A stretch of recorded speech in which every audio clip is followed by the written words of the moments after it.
at some point. Honorable Dr. Ann.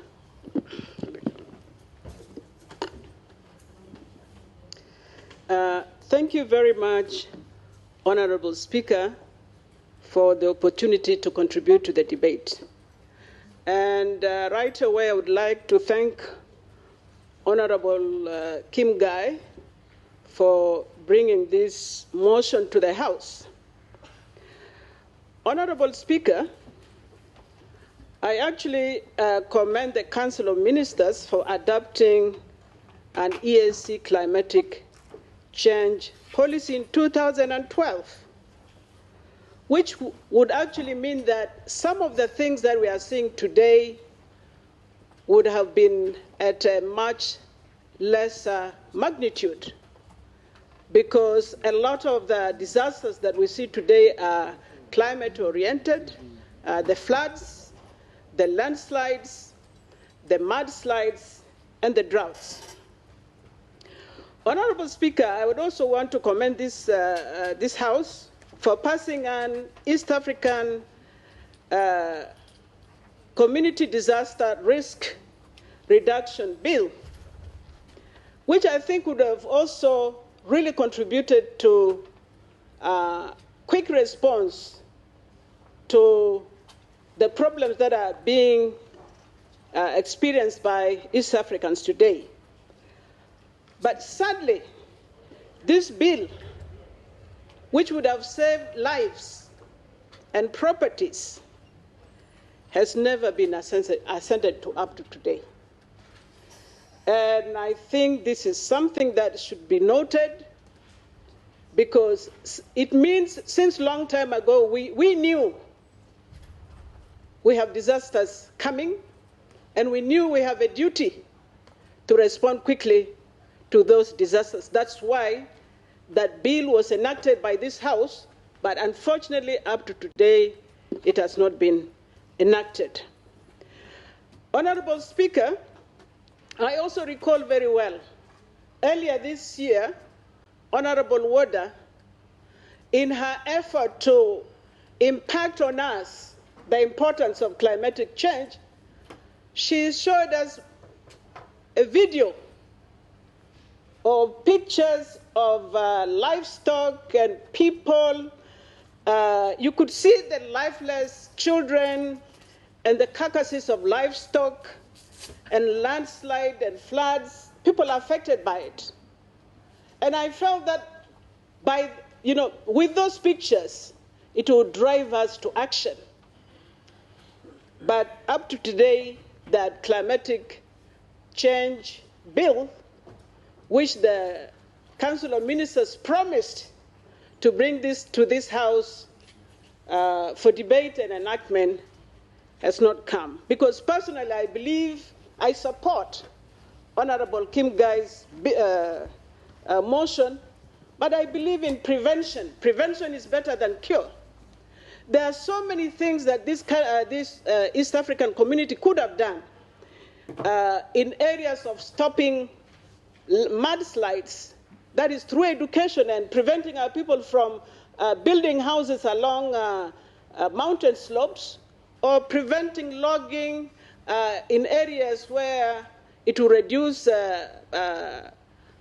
tree cover and therefore making the area prone to mudslides. So there are so many things that we could do to make the lives of our people safer. But we have chosen, unfortunately, not to act very quickly.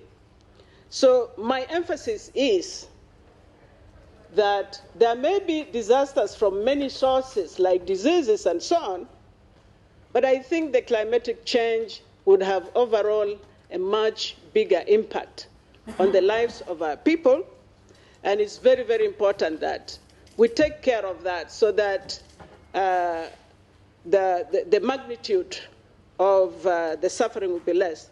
I want to conclude also by making this statement. It's true, the people who have suffered from floods and this climatic change are many, but in most occasions, it's normally the international community and people with humanitarian assistance getting there first before our own governments. And very often, the support from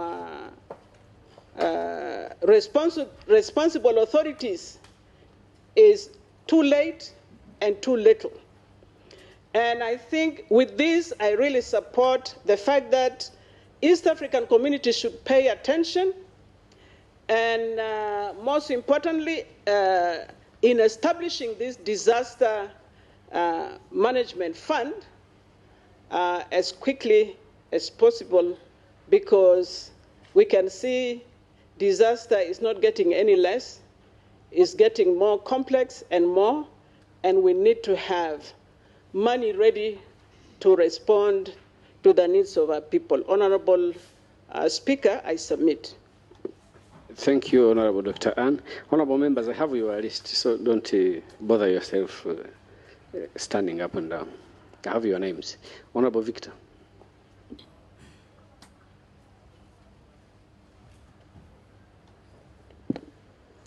Thank you, Right Honorable Speaker, to give him the floor to contribute to the debate.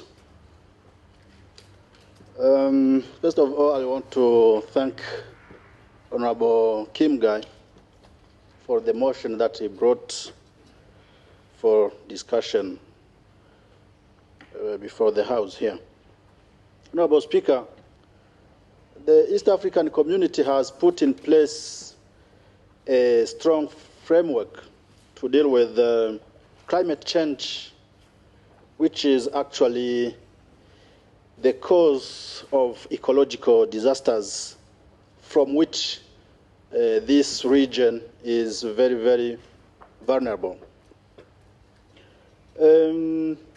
Among others, this framework comprises, among others, the ESC climate change policy, the ESC protocol on environment and natural resources management, the ESC master plan and climate change strategy, just to name a few. But this framework only is not sufficient. As many have said, we always witnessing these disasters, which are sudden and unpredictable. And we sometimes see how our partner states are struggling to mitigate the sufferance of citizens victims of these disasters. That is why I support the existence of a fund which will come as a complement to the existing framework as a response to these disasters, which sometimes lead to loss of people, lives of people, food insecurity, and displacement of people. Right Honorable Speaker, thank you, and I support this motion. Thank you. Honorable Victor, Honorable Dr. Woda.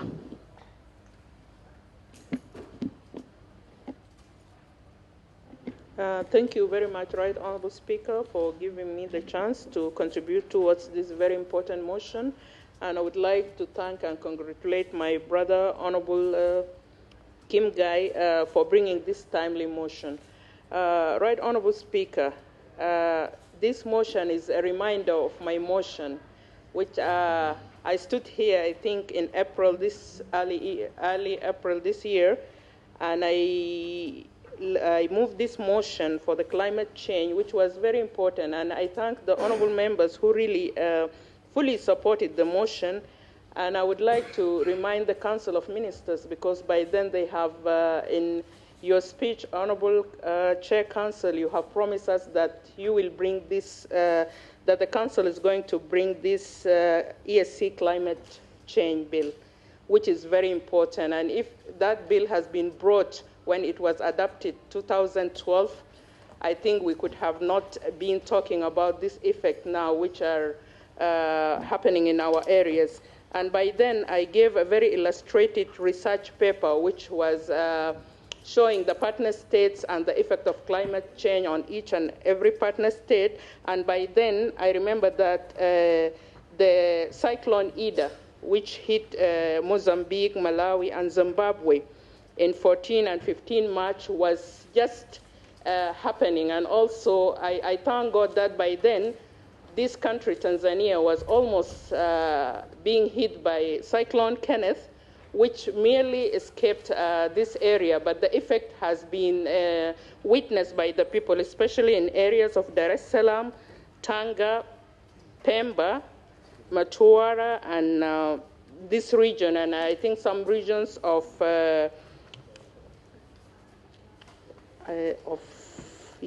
Matuara. So Actually, Matuara.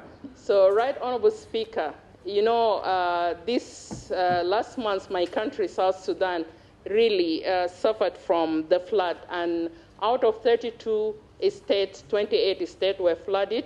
Many people lost their animals. They lost also their properties. And also, not only in East Africa, even Somalia, which is an Eastern Africa country, 500 people had died in Somalia because of the rains, and it's not usual because now the climate change is even changing seasons of the countries, and we are losing crops, we are losing life, and that's why this motion is very timely because we need very effective risk management and disaster management, and also we really need the climate change ESC climate change bill to be brought. And I would like again to urge the Council of Ministers that if that bill is not being brought by your guidance, Right Honorable Speaker, one of us, and I'm very ready to move it as a private member bill. I beg to support the motion. Thank you. Thank you, Dr. Oda. I still have the list. Honorable Musamari. I wanted to give information. Point of information from the Right Honorable Dr. Kivejint. Thank you very much, Right Honorable Speaker. I remember I promised to bring a bill when I was chairman of council, and I have checked what happened to this bill with the CTC, and it says the bill will come here just next year, 2021. It is scheduled to come. 2020. Yes. Thank you, Right Honorable. Can we hear from the CTC, please? Which timeline is that?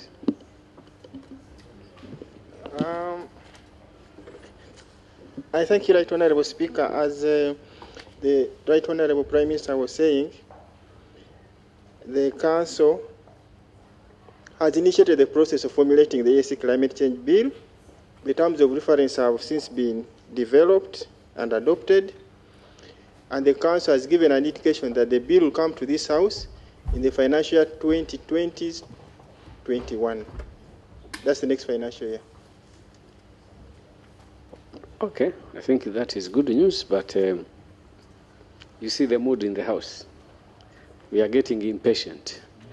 And in fact, if there is that plan, and we appreciate the effort by the Right Honorable Deputy Prime Minister, and the promise that the bill will be in the House soon, then if any member becomes proactive, we expect you to support the efforts, because you have the similar plans.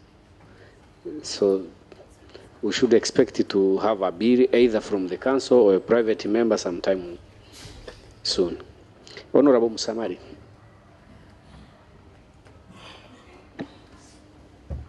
Thank you, Honorable Speaker. From the onset, I support this motion. and most of the issues have been deliberated on, but I will add one, major one, which were on my list that I still have. But before I make that submission, when the CTC and the Right Honorable KK say that they are bringing it in 2020, when you hear 2020, you think it is near, but the CTC added 2020, 2021. That means that the minimum is July. Yes, that means the minimum is July 2021. I want to urge the Council that you needed to expedite that process such that at least by March or April, we start on processing that bill. Honorable Speaker, the reason why I support this motion is that right now as East African community, we are coming up with the community projects. For example, the railways, the standard gauge railway and others. These are community projects. The oil pipeline and others. And then we also have shared resources. We also have shared resources. The lakes and the rivers, the ocean, as well as the mountains, forests, and so on and so forth. These are things that are bound to cause disasters.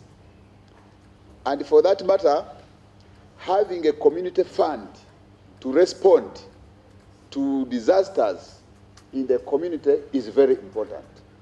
So for this, it is upon that background, Honorable, that I support this motion, and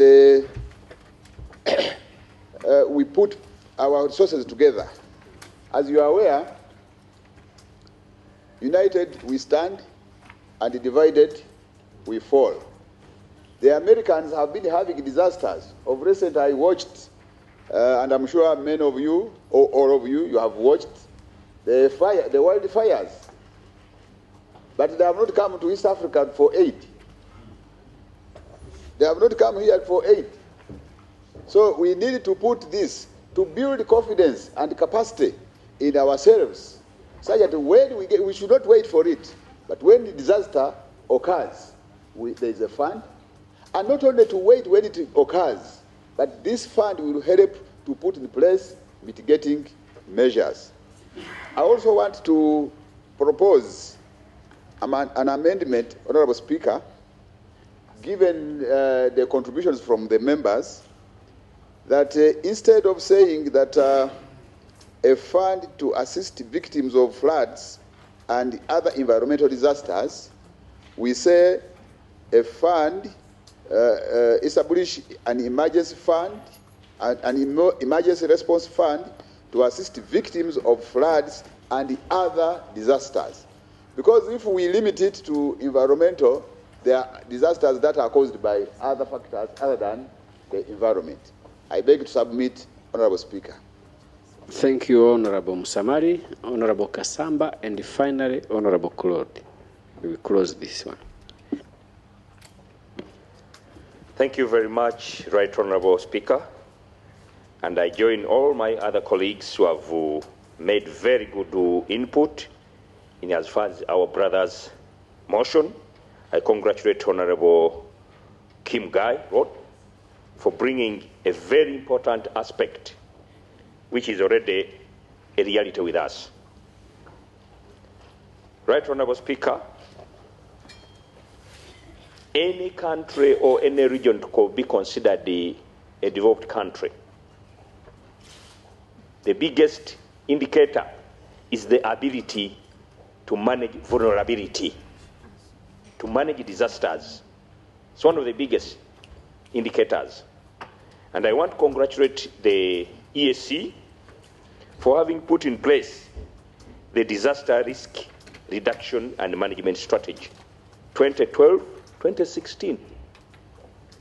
But Right Honourable Speaker, this strategy is now, it expired in 2016. I would appeal to the Council to upgrade it and make sure that it lives with the times of today. It should be rolled out. It should be rolled out to build capabilities, to build systems, which my brother Kim is trying to bring as a fund. It's a mere small thing, which would mitigate on the ravaging of disasters within the region. It is a reality. Climate change is ravaging us.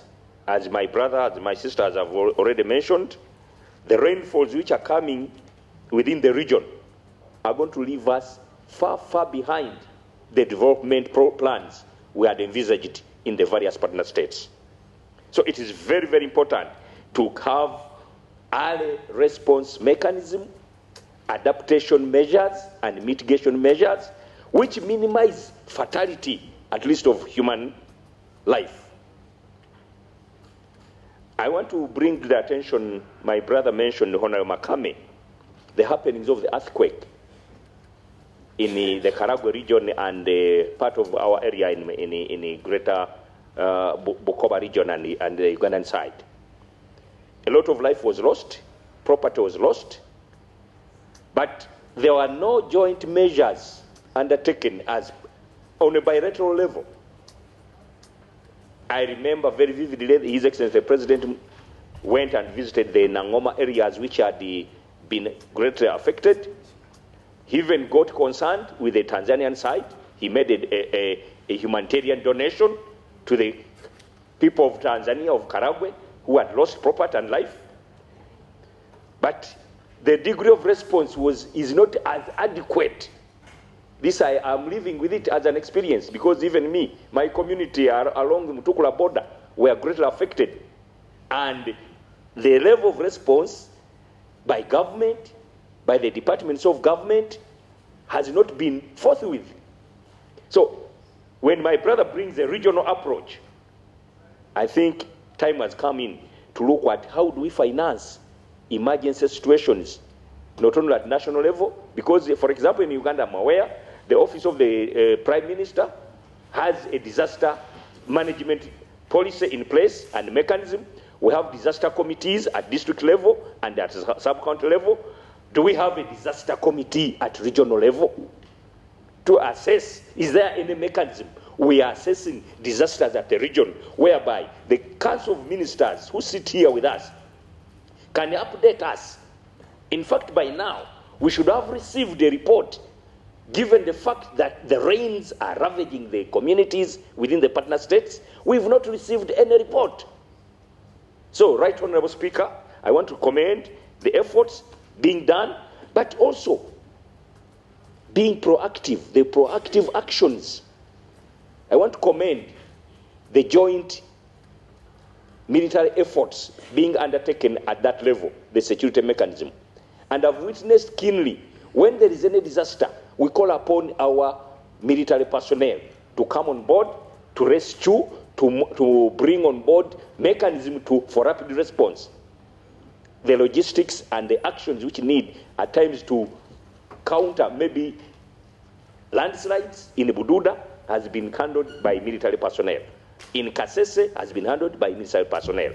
And I've seen joint efforts to make sure that we have preparedness in that aspect in as far as the military are concerned. But do we have a policy framework in place to make sure that if a disaster occurs in Uganda and we have better logistical machinery in a neighboring country, we can reinforce partnership to make sure that this aspect is handled. For the fund, my brother, if we are failing to fund the institutions you put in place, not until we resolve the funding system approach to the community programs. Council chair and council members, it is high time we resolved that if we are to get a percentage of the customs revenues we generate, we can assign and even, we call it assign percentages. That if this percentage, 1% or 0.01% of what is generated in the region is going to counter risk reduction and mitigation of disasters. In Uganda, I remember during the budgeting process and planning processes, there is a percentage, either 5% or 6%, is supposed to be preserved as a budgetary consideration in case of a disaster, to be there under Ministry of Finance to ensure that when a disaster occurs, there is a basket where facilitation of emergency responses is facilitated to the letter. I want to support the motion, but the funding aspect, we shall talk about it, and we shall talk about it until the permanent solution in financing projects, programs, and institutions of ESC is put in place. We shall continue to lament and lament and lament. And the people of East Africa are watching us, whether it will come during our time or it will be a talking shop within our premises and institutions. I support the motion, and I support the improvement we can make to make sure that the ESC funding mechanism is brought to the letter. Thank you so much. Thank you. Thank you, Honorable Kasamba. Honorable Claude.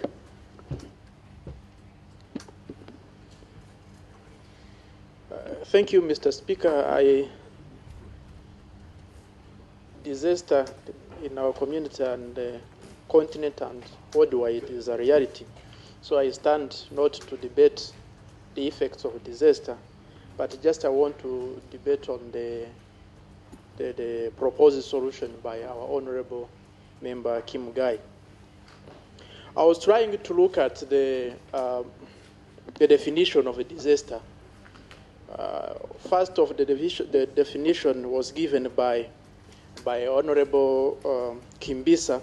It is a definition provided by International Federation of Red Cross and Red Crescent Societies. And when I tried also to look at the definition of WHO, World Health Organization, they have both two definitions. They have one common aspect or factor, which is that an event is called a disaster when the society in which, or the society disrupted, has not the capacity to cope with its effects. I tried also to look at the definition given in this strategy, East African Community Disaster Risk Reduction Management Strategy. I've seen that it is also the same definition, and they go further to define this disaster, where they say that a disaster is a serious disruption of the functioning of a community or a society causing widespread human, material, economic, or environmental losses which exceed the ability of the affected community or society to cope using its own resources. A disaster is a function of the risk process. It is a result from the combination of hazards, conditions of vulnerability, insufficient capacity, or measures to reduce the potential negative consequences of risk. So now, I as a leisure, the other example was given by Honorable Wanjiku. If something, a slide, mountain slide happens in one of the region, can EAC Disaster Management Fund intervene?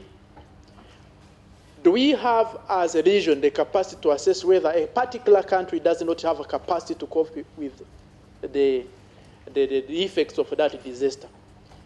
Because a disaster, as I've said before, a disaster is called a disaster when the community, the society does not have capacity to cope with the effects of that event.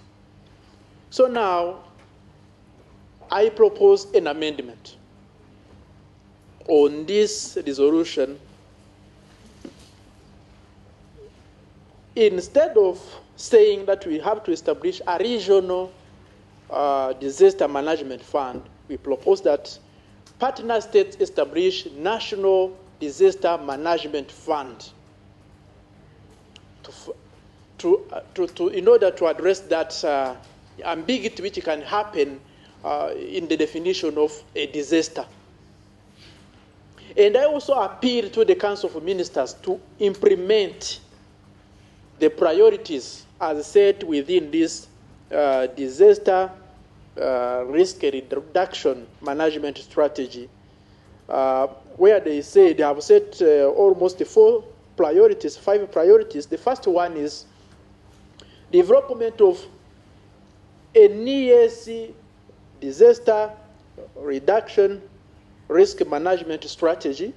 The second priority was resource mobilization for integration of disaster risk reduction management into EAC plans and the programs. The third one is establishment of sub-regional disaster reduction risk platform and operationalization of a disaster risk management unit. We have that unity in our region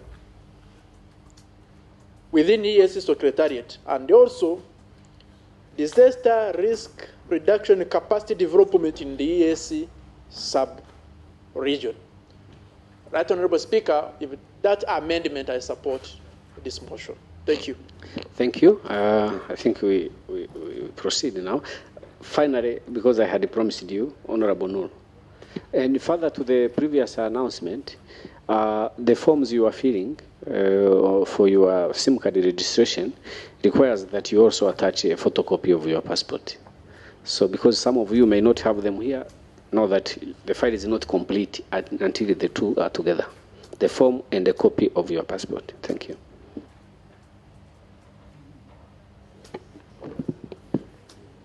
Thank you, Right Honorable Speaker, for giving me this opportunity and for your consideration. Honorable Speaker, I want to join my colleagues in thanking Honorable Kim Gai for having brought this motion at the right time, because in African culture, we always respond to that particular day-to-day issues. That is why his motion is addressing the issue of flood. But flood comes and goes. What follows is an issue. How many emergency situations exist today in this world and in this region? There are many, and we need to address them all wholesomely. Honorable Speaker, in the first and foremost, I want maybe the Council of Ministers to look into what is the existence, laws, and policies, and harmonize before we start talking about how to manage a disaster as a region. Because so many of them have been mentioned, others have been pending even in terms of laws or bills, others are in policy form, others are in a motion form like the one that Honorable Wada has just given us early this year. So could we be able to look at what rules, what laws and policies and regulations we have in place so that we can be able to harmonize all of them into one law, and it can be for better management. Secondly, Honorable Speaker, is the issue of emergency laws and policies do exist in all the member states. But are they effective? If they are not, why are they not effective? What is the issue? We need to look into it, because first and foremost, there must be commitments from the member states before we start looking for resources the way Honorable Kasamba has proposed. Because where does this fund come from? Where will we expect these resources to come from? If the member states are committed, then funds can be availed in whatever format, whether you deduct it at the source level, or whether you do it through the budgetary allocations. Funds can be allocated. But what is there most is, or what is lacking is lack of commitments. Of course, we have laws, we have regulations, we have even established emergency centers, but are they effective? People are still dying. Just immediately after the floods are over, then those doors are closed. We leave it there until the next flood comes. Could that be the issue that we require? That is why we need the interference or the EAC to come in to fill that gap.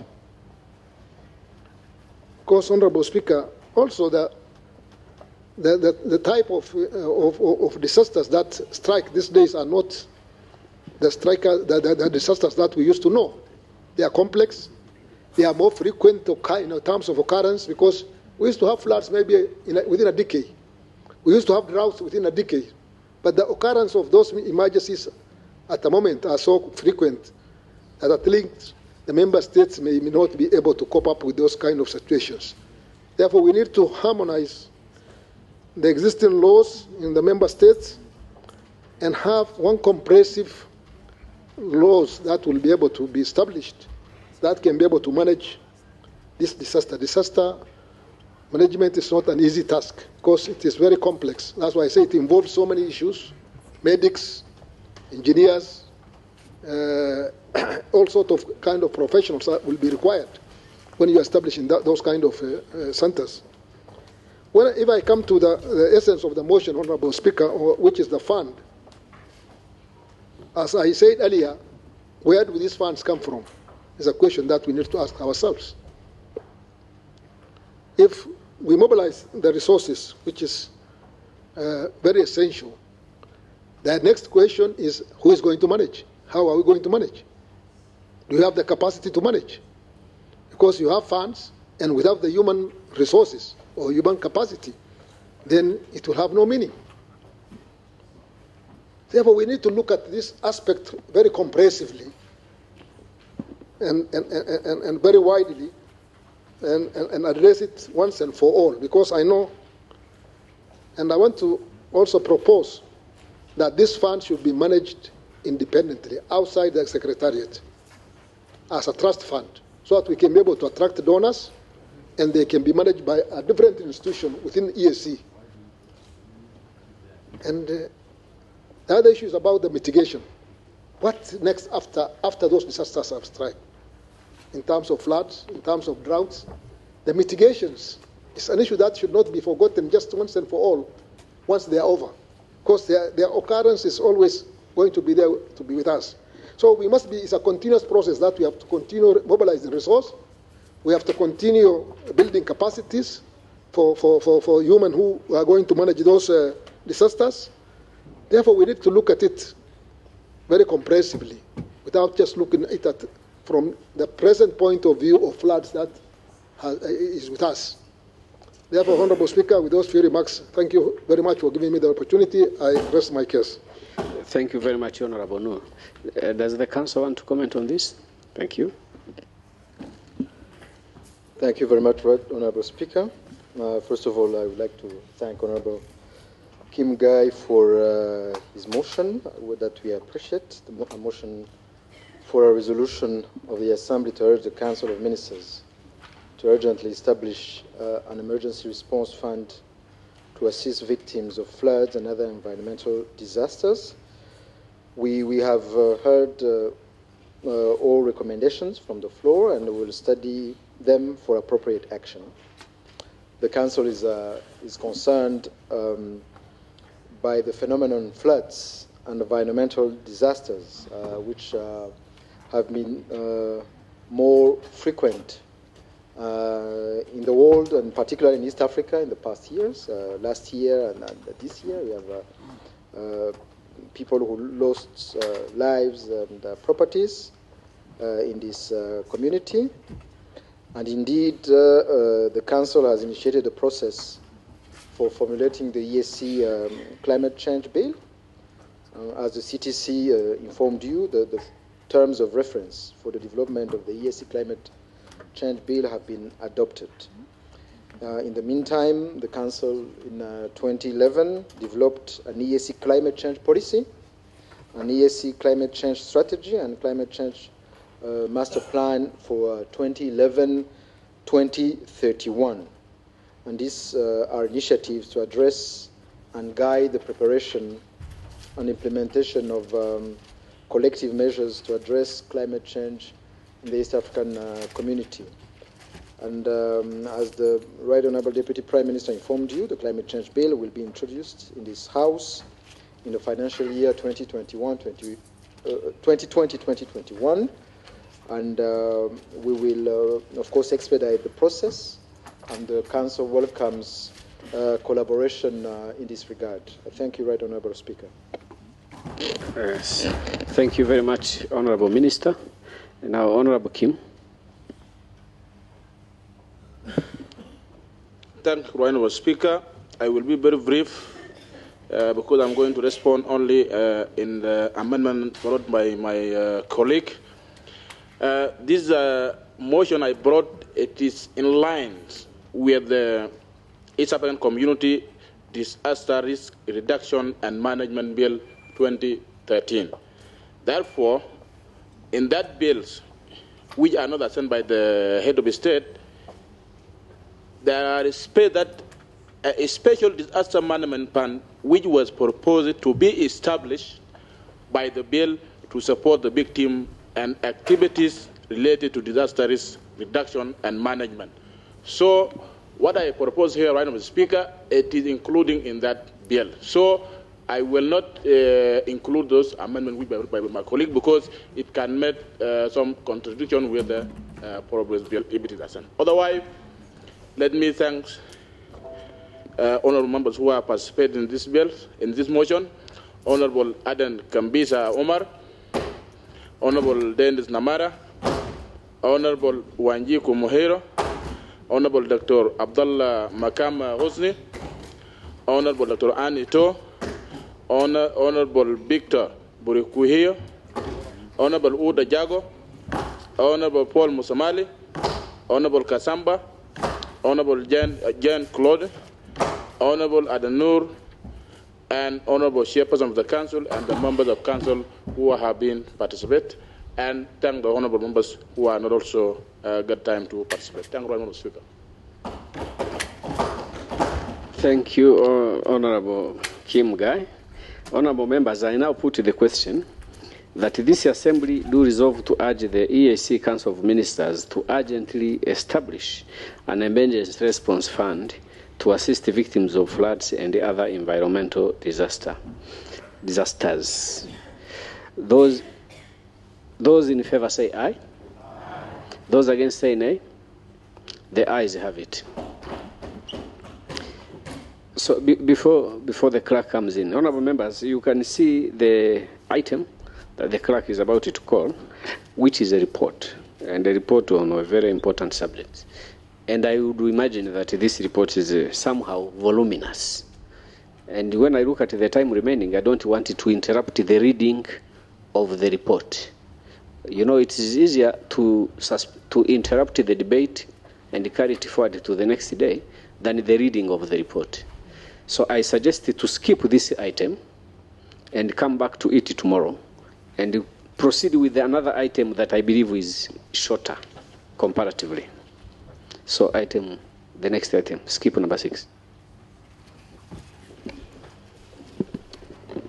Agenda item number 7 on the order paper, motion for a resolution of the Assembly requesting the Council of Ministers to produce a comprehensive report on the status of implementation of the Customs Union and the Common Market Protocols by way of motion. Yes, before I invite Dr. Makame, although I said this item is shorter, I'm not going to suppress the debate about it. We can carry forward the debate depending on how we are going to treat it. I just want it introduced. So, Honourable Dr. Makame. Thank you very much, Mr. Speaker, for giving me the opportunity to present a motion for a resolution of the Assembly requesting the Council of Ministers to produce a comprehensive report on the status of implementation of the Customs Union and Common Market Protocols, which is being moved under Article 49.2d of the treaty, 59.1, and Rule 30 of the Rules of Procedure of the House, and also Articles 5, 75, and 76 of the treaty, and the protocols establishing the customs union and common market of the community. Yes. Thank you, Honorable Dr. Makame. Seconders? Honorable Rose, Honorable Dr. Gwijema, Honorable Engineer Mnya, Honorable Pamela Masai, Honorable Leontine Nzeimana. Dr. Makame.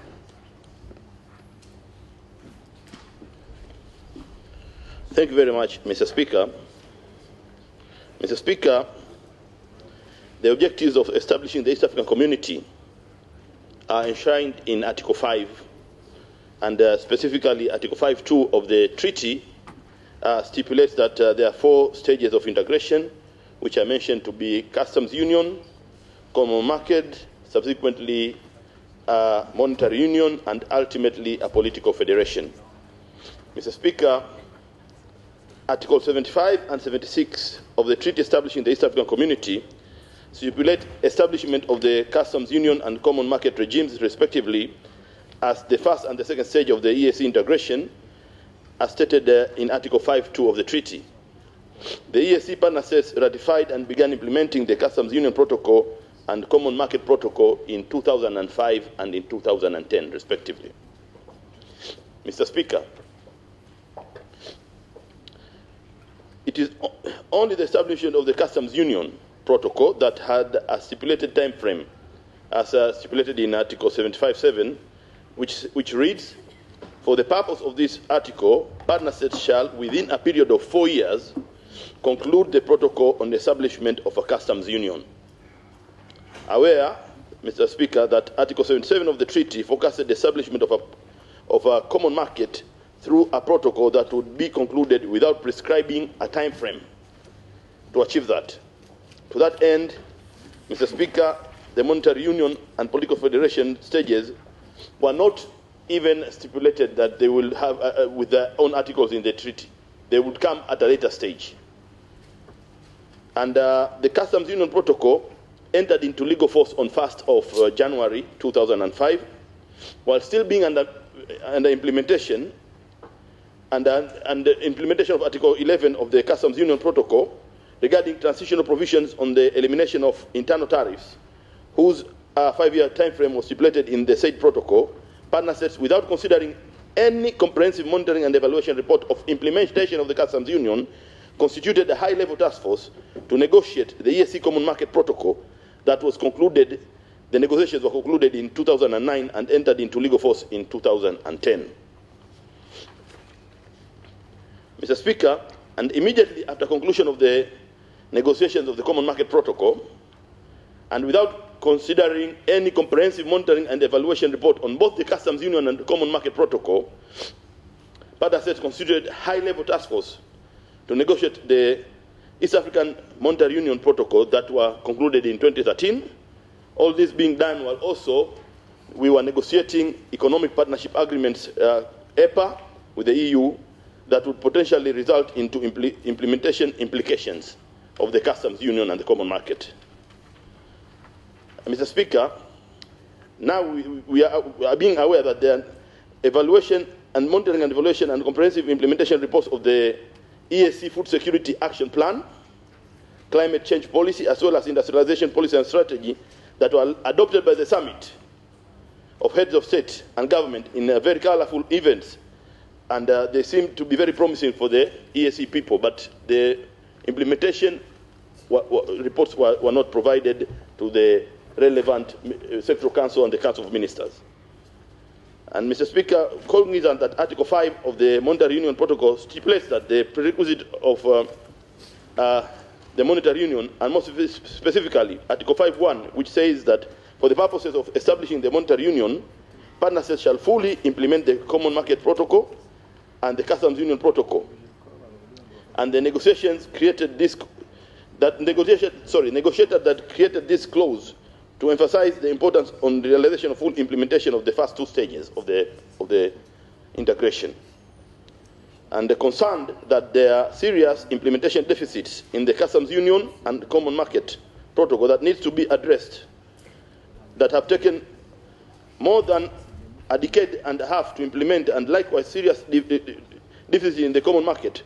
Such deficits of the customs union, Mr. Speaker, implementation of Article 24 of the protocol that calls for establishment of the Committee for Trade and Remedies, full implementation of a single customs territory, and the electronic cargo tracking systems, delayed operation of one-stop border posts, with specific example, Mr. Speaker, the Horohoro Lunga Lunga station, which I had already spoken earlier to this House. But there are others. On the part of the common market is the delayed harmonization of partner state laws so that they can conform to the common market, as well as pending issues that were left for partner states to conclude after signing the protocol. And being informed that there is an ongoing institutional review of the ESC, as well as partner states' consideration of sustainable financing mechanism for ESC that is coming with serious restructuring proposals that would probably affect the way the community anticipates to implement the customs union. Mr. Speaker, we are informed that the function of the Office of the Director General of Customs and Trade is also being proposed to be scrapped. It will be desirous to have protocols establishing the customs union and common market to be fully implemented, and to have a monitoring, evaluation, and reporting framework that has capacity to generate timely, detailed, comprehensive information for the policymakers and the entire ESC citizenry. Now, therefore, Mr. Speaker, be it resolved by the Assembly as follows: that in accordance with the treaty, the Customs Union Protocol and the Common Market Protocol, the Assembly calls upon and urges, one, that is A, the Council of Ministers from each partner state, the Council members from each partner state, to furnish the House with country-specific, partner state-specific, comprehensive reports on implementation of the Customs Union and Common Market Protocol. B, the Council members from each partner state to furnish the House with country-specific, partner state-specific, comprehensive reports on implementation of 1, Food Security Action Plan, 2, Climate Change Policy, and 3, Industrialization Policy and Strategy. C, the Secretary General to furnish the House with comprehensive reports on implementation of the Customs Union Protocol and the Common Market Protocol. D, the Secretary General to furnish the House with comprehensive reports on implementation of Food Security Action Plan, Climate Change Policy, and Industrialization Policy and Strategy. E, the Council to direct partner states to fully implement the Customs Union latest by June 2020. F, the Council to direct the partner states to fully implement the Common Market latest by June 2021.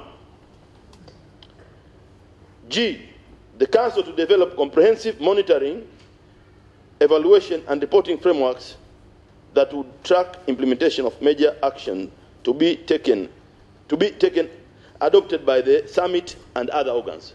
Thank you very much, Mr. Speaker. Thank you very much, Dr. Makame. Do you need it to justify, or isn't it self-explanatory? It is, Mr. Speaker, but you know, considering the nature of the issues which are going to be... You want it to be more persuasive? Yes. Okay, Mr. Speaker, proceed. Thank you. You will recall, and every member in this House will recall, 18th of December 2017, when we entered in this House for the first time. Some of us were coming for the second time, but it was first time as Eala 4 members. And we took an oath of allegiance to the treaty. Mr. Speaker, we say that we are going to be very watchful and to steer the treaty and the integration of the East African community. That is what we took an oath for. This is a treaty matter, Mr. Speaker. The Council did its work in concluding the negotiations of the protocols, which are very crucial, the Customs Union and Common Market, and ratified them. But now we want to see the implementation. Mr. Speaker, You may recall that during some of the debates we held in this House, the Council had about our lamentation on establishment of the Committee of Trade and Remedies as stipulated in Article 24 of the Customs Union Protocol. The Council responded and said that come to the 20th anniversary of the EAC, the Council will not be there to witness that that committee is is non-existent. But still, that committee is not there. That is one of the few things which we really want to see being implemented. So, Mr. Speaker, if we really want to integrate, we have to have implementation of the protocols, specifically these critical protocols that give direction to the stages of implementation of our integration process. Mr. Speaker, we'd like to see, now with the Council, at least for the Customs Union, we are seeing those few deficits, but we have a customs law. In the common market, we cannot have a common market law because of the nature of the common market, which touches almost every other area. But it will be very right for the Council to pronounce itself here that among the things it's going to take in implementing one of the proposals we are making using this motion is that they are going to persuade back home to have a robust action of making amendment to the national laws, maybe taken at the cabinet level, such that these laws are amended and we are implementing the customs union, the common market protocol. Mr. Speaker, I beg to submit. Thank you very much. Thank you, Dr. Makame. Honorable members, the motion before the House is that this Assembly do resolve to request the Council of Ministers to produce a comprehensive report on the status of implementation of the Customs Union and the Common Market Protocols. Debate is open.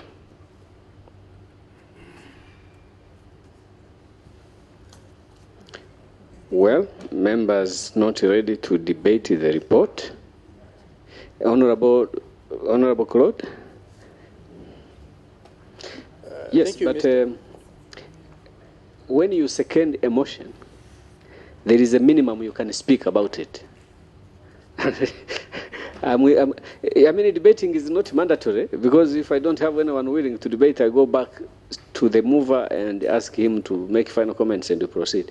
But I'm just assuming that when you second a motion, you have an opinion about it, and you are ready to make some contribution about it. That's a general presumption. Yes.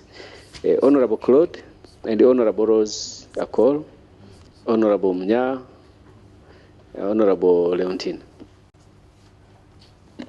Thank you, Mr. Speaker. I support this motion in totality.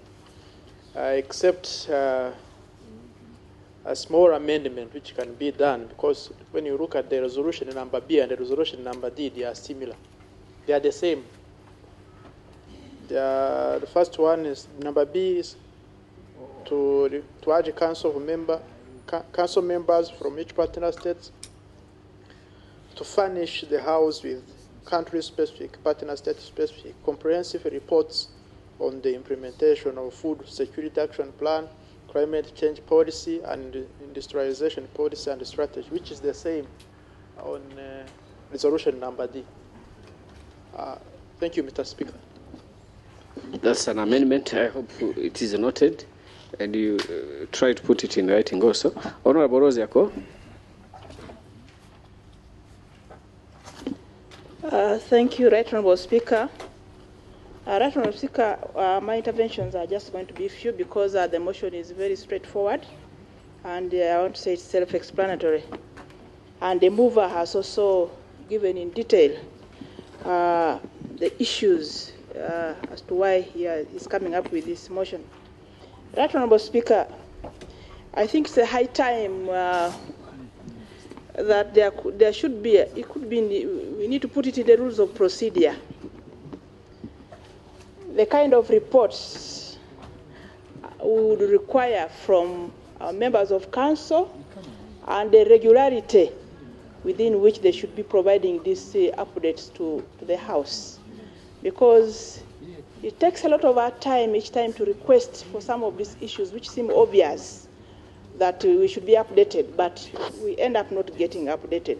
So for the future, as we consider actually now the report from the Committee on Legal, it should be one of the amendments to the report that we list down, put a schedule of the kind of reports that we require from council. Now with this one, definitely, this is one of them. And you may require either, it may be half yearly, every 6 months we get updates, because what for sure I know is that we should be fast tracking. Initially there was a schedule for fast tracking the federation. Now it is about the confederation. So we need to have now another schedule on that one. Fast tracking the confederation as well as it is now. Right, Honourable Speaker, it is true there's a lot of delay even in implementation of these protocols that were approved long ago. And the delay is mainly, part of it is due to lack of harmonization. I mean, our member states have up to date not yet brought forward their laws to be in conformity with the protocols that were passed. And I think that's one of the major delays. So with this report, I would also want to request that as they present the comprehensive report on the status of implementation, the Council of Ministers should also provide a schedule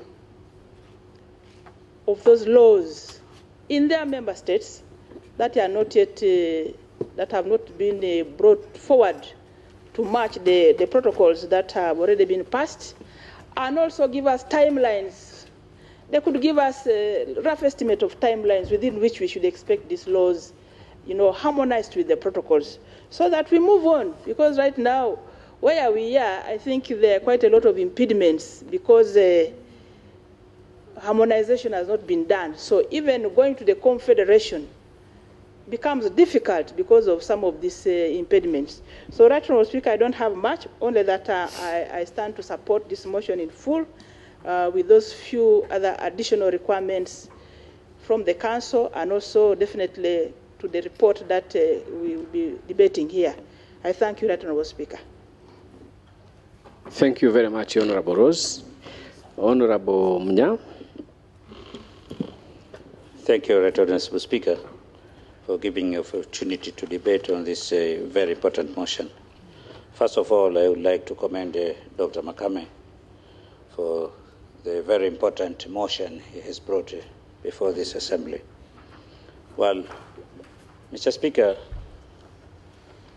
on Saturday, 30th November, we celebrated 20 years of success of this East African community.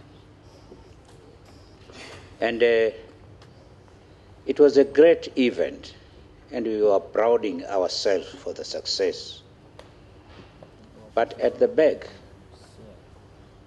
there are a lot of things which, according to the program of the custom union and the common market, had to be furnished.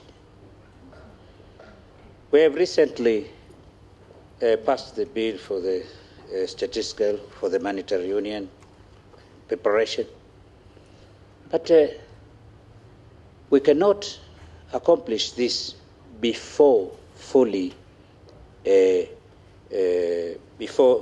implementing the custom union and common market.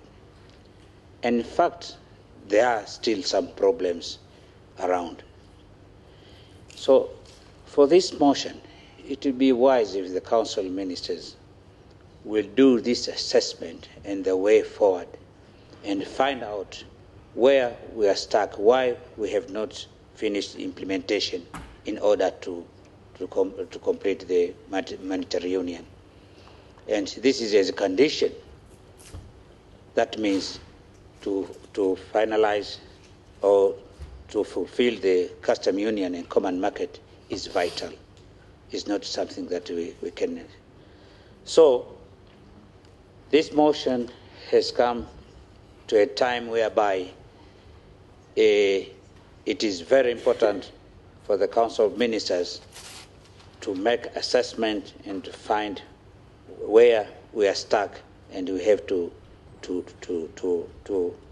go forward in order that we finalize the monetary union and then to come into political federation. For the motion itself, it is open the way he has put, and I submit. Thank you. Thank you, Honorable Mnya. Honorable Leontine.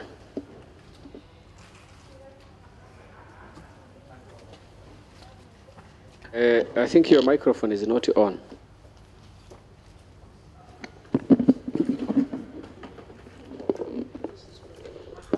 Thank you very much, Right Honorable Speaker, for giving me this opportunity to add my voice to this important motion.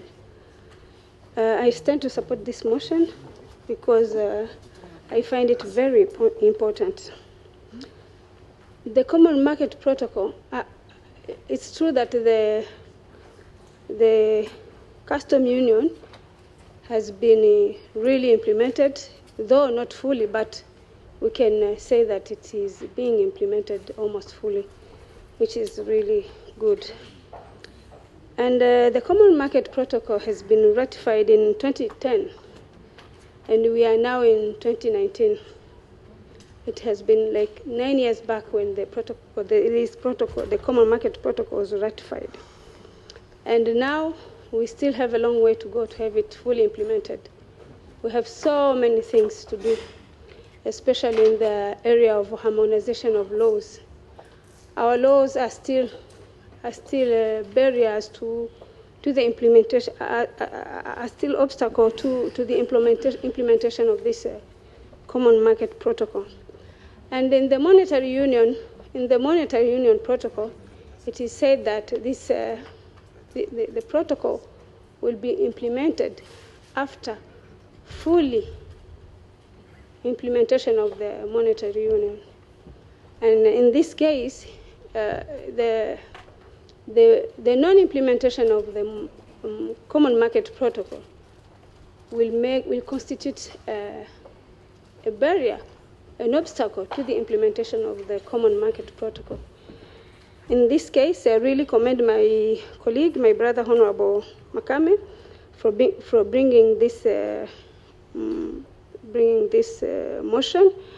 And for members, we really don't have a picture of what is going on regarding the implementation of these protocols. In case we have these reports here in the House, it will help us to know, and even to know how we can do our oversight activity on and know which area we need to focus more than the others, because we really don't have a picture of what is being a problem, what is it implemented now, what is not implemented, and we deny we deny the benefits of the integration to the people of the East African community. In these few words, Right Honorable Speaker, I support the motion. Thank you. Thank you very much, Honorable Leontine. Honorable members, may I suggest that we interrupt this item here to allow time for the next activity? Isn't it a good idea?